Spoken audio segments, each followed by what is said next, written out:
Everyone, स्वागत है आपका मेरे चैनल नॉलेज ऑफ हिस्ट्री में। तो अगर आप किसी भी एग्ज़ाम की तैयारी कर रहे हैं तो आपके लिए ये टॉपिक बहुत ही अच्छी होने वाली है। आज हम पढ़ेंगे दिल्ली सल्तनत का प्रशासन। ठीक है, लास्ट हम लोगों ने पढ़ा था, उसके आगे हम देखते हैं आज।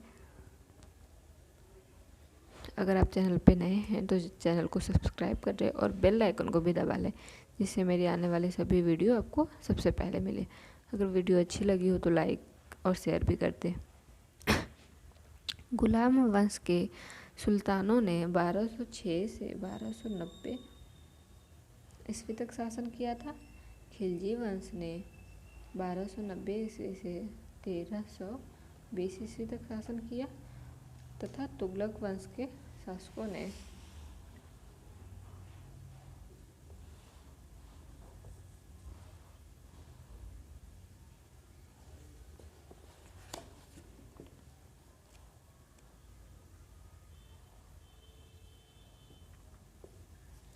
1320 ईस्वी से 1412 ईस्वी तक शासन किया।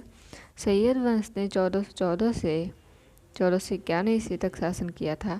लोधी वंश के शासकों ने 1451 से 1526 ईस्वी तक शासन किया था। ये सब टाइम पीरियड आप याद कर लें तो अच्छा रहेगा। ठीक है, किसका शासनकाल कब तक रहा? इसमें तुगलक वंश का शासन सबसे दीर्घकालिक था। ठीक, तुगलक वंश ने सबसे अधिक सालों तक शासन किया था। सल्तनत काल के अधिकांश अमीर एवं सुल्तान तुर्क वर्ग के थे। ठीक है, जो अधिकांश अमीर एवं सुल्तान थे वो तुर्क वर्ग के थे। सुल्तान केंद्रीय शासन का प्रधान था। इसी तरह सल्तनत काल में प्रायः सभी प्रभावशाली पदों पर नियुक्त व्यक्तियों को अमीर की संज्ञा दी जाती थी।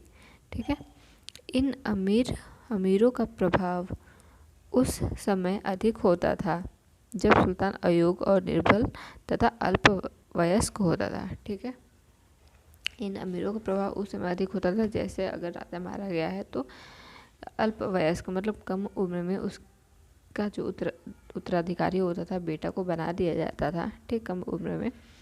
और जब शासक निर्बल हो या फिर अयोग्य हो, ठीक, तब इनका प्रभाव कुछ ज़्यादा होता था। ठीक,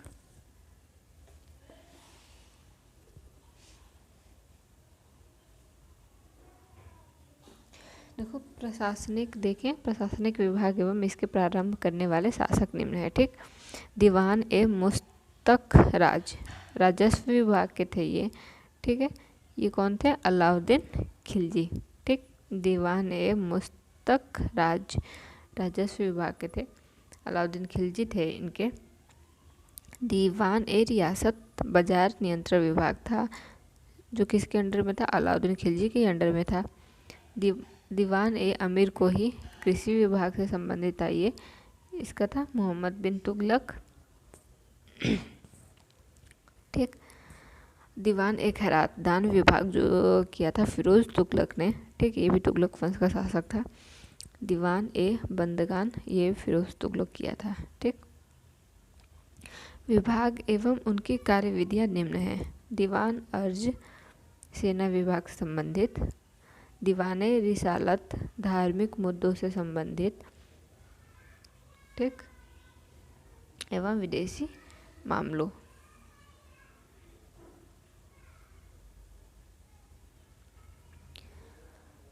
की देखरेख से संबंधित था। ये धार्मिक मुद्दों या विदेशी मामलों की जो देखरेख करता था उससे ये संबंधित था। दीवाने इंसाफ, ठीक, सरकारी पत्र व्यवहार से संबंधित ये था। दीवाने वजारत वित्तीय मामलात से संबंधित राजस्व विभाग था ये। ठीक है, विजारत एक ऐसी संस्था थी जिसे इस्लामी संविधान से मान्यता दी गई थी। ठीक है, जो विजारत थी एक संस्था थी जिसे इस्लामी संविधान में, ठीक, क्योंकि इस्लाम मतलब मुस्लिम होता है, संविधान में मान्यता दी गई थी। जिन गैर अरबी संस्थाओं को अंतर्मुक्त किया गया तथा मुस्लिम सम्राटों के अधीन मंत्री परिषद के लिए जो नाम व्यवहार में लाए गए थे उन्हें विजारत की संज्ञा दी गई थी। ठीक है, इसमें क्या कह रहा है एक बार फिर से हम देखते हैं। जिन गैर अरबी ठीक संस्थाओं को अंतर्मुक्त किया गया था तथा मुस्लिम सम्राटों के अधीन मंत्री परिषद के लिए जो नाम व्यवहार में लाए गए थे उन्हें विजारत की संज्ञा दी गई थी। ठीक है, विजारत को एक संस्था के रूप में अपनाने की प्रेरणा अब्बासी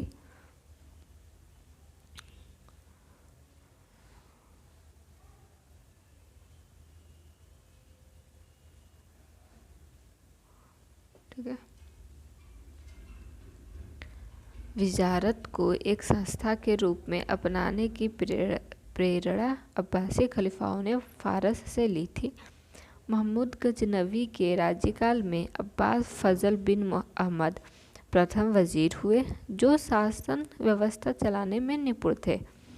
ठीक, राज्य का प्रधानमंत्री वजीर कहलाता था। ठीक, राज्य का प्रधानमंत्री क्या कहलाता था? वजीर कहलाता था। वजीर मुख्यतया राजस्व विभाग का प्रधान होता था। इस दृष्टि से वह लगान, कर व्यवस्था, दान तथा सैनिक व्यय आदि सभी की देखभाल करता था। तुगलक काल मुस्लिम भारतीय विजारत का स्वर्ण काल था। ठीक है, फिरोज तुगलक के समय वजीर का पद अपने चरमोत्कर्ष पर जा पहुंचा था।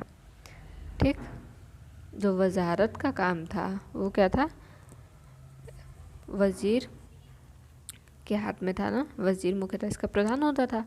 इस दृष्टि से वह लगान, ठीक, या फिर कर व्यवस्था या फिर दान या फिर सैनिक व्यय आदि सभी की देखभाल करता था वो। ठीक, ये ध्यान में रखना है कि कौन करता था? वजीर करता था। ठीक, वजीर का ये राजस्व विभाग का जो था दीवान वजारत, ये प्रधान था। ठीक, आगे देखते हैं। दशमलव प्रणाली के आधार पर सेना का संगठन और पदों का विभाजन किया गया था। सॉरी, घुड़सवारों की टुकड़ी का प्रधान सरेखेल कहलाता था। 10 सरेखेल के ऊपर एक सिपह सालार, 10 सरेखेल के ऊपर एक सिपह सालार थे। ठीक, तो 10 सिपह सालारों के ऊपर एक अमीर।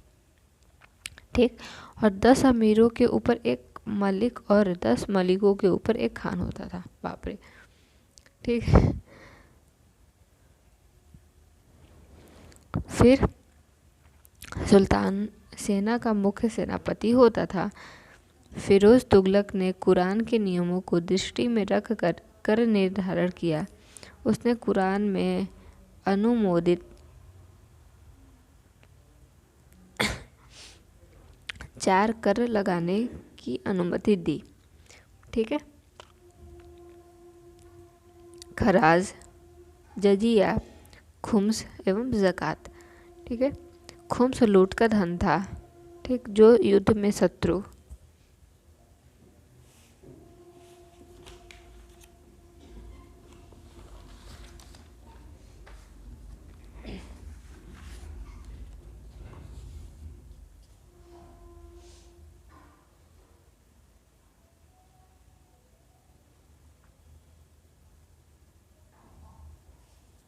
जो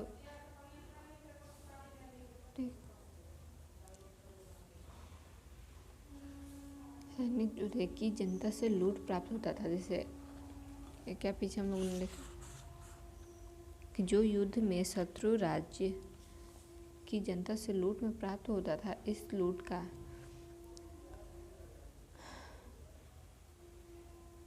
4/5 भाग सैनिकों में बांट दिया जाता था और शेष 1/5 भाग राजकोष में जमा होता था। ठीक, किंतु अलाउद्दीन खिलजी और मोहम्मद बिन तुगलक ने 4/5 भाग राजकोष में रखा और शेष 1/5 भाग सैनिकों में बांटा। ठीक, सिकंदर लोदी ने गड़े हुए खजाने से कोई हिस्सा नहीं लिया। सल्तनत काल में शासन की सबसे छोटी इकाई ग्राम थी, जो स्वशासन तथा पैतृक अधिकारियों की व्यवस्था के अंतर्गत थी। ग्राम स्तर पर चौधरी भू राजस्व का सर्वोच्च अधिकारी था। ठीक है। सल्तनत कालीन दो मुद्राएं हैं। ठीक, प्रमुख दो मुद्राएं हैं, जीतल एवं टंका। ठीक,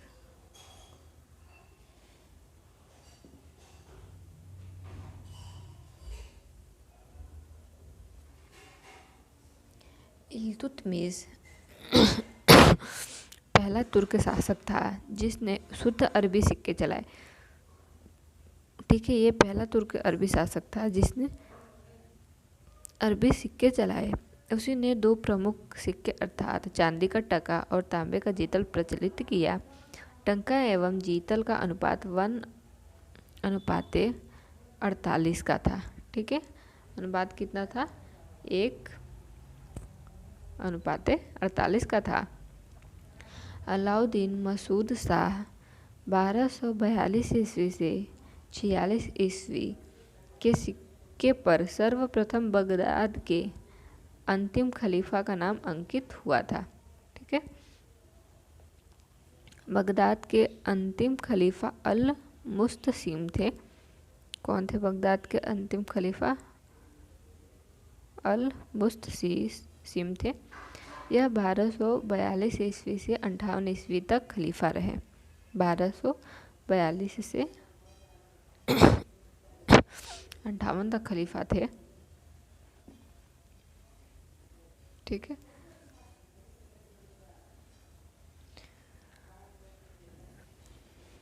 इल्तुतमिश के सिक्के पर खलीफा अल मुस्तनसिर का नाम उल्लिखित था। ठीक है, इल्तुतमिश का जो सिक्का था उनके सिक्के पर क्या था? खलीफा अल मुस्तनसिर। ठीक,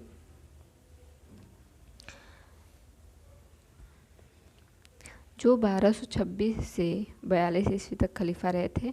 हदीस एक इस्लामिक कानून है, जबकि जवाबित राज्य कानून से संबंधित है। ठीक है, इसका क्वेश्चन एक देख लेते हैं। ठीक, IAS प्री में ये पूछा गया है क्वेश्चन। ठीक, 2002 में इतिहासकार बर्नी ने दिल्ली के सुल्तानों के अधीन भारत में शासन को वास्तव में इस्लामी नहीं माना, क्योंकि अधिकतर आबादी इस्लाम का अनुसरण करती थी। मुस्लिम धर्मत्वज्ञ की अक्सर अपेक्षा की जाती थी, या फिर सुल्तान ने मुस्लिम कानून के साथ साथ अपने स्वयं की भी नियम बना दिए थे, या फिर गैर मुसलमानों को धार्मिक स्वतंत्रता दी गई थी। ठीक है, क्योंकि जैसे हम लोगों ने पिछले क्लास में पढ़ा था कि अधिकतर आबादी ठीक इस्लाम का अनुसरण नहीं करती थी। ठीक, क्योंकि इंडिया था और इंडिया जो है ये हिंदुओं का देश था, इसलिए शासन तो वो सब कर रहे थे मुस्लिम इस्लाम जो थे। ठीक, लेकिन इसमें ये होगा कि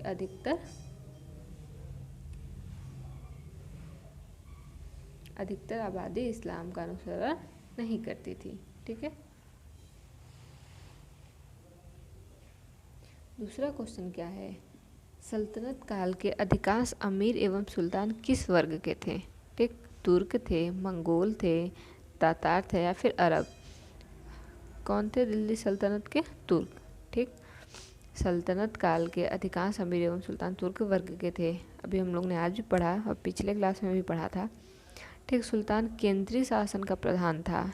इसी तरह सल्तनत काल में प्रायः सभी प्रभावशाली पदों पर नियुक्त व्यक्तियों को अमीर की संज्ञा दी गई थी। ठीक है, ये सब जो हम लोगों ने पढ़ा है वही डिटेल में थोड़ा दिया है।